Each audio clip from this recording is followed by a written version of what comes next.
ब्रह्ममुरारिसुरार्चितलिङ्गं निर्मलभासितशोभितलिङ्गम् जन्मजदुःखविनाशकलिङ्गं तत्प्रणमामि सदा शिवलिङ्गम्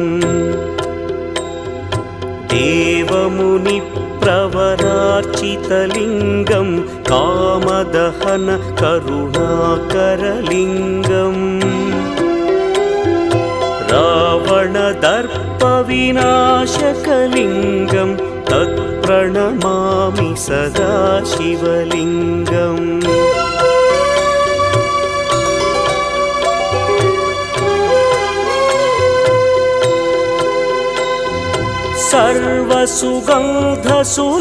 सर्वसुगन्धसुलेपितलिङ्गं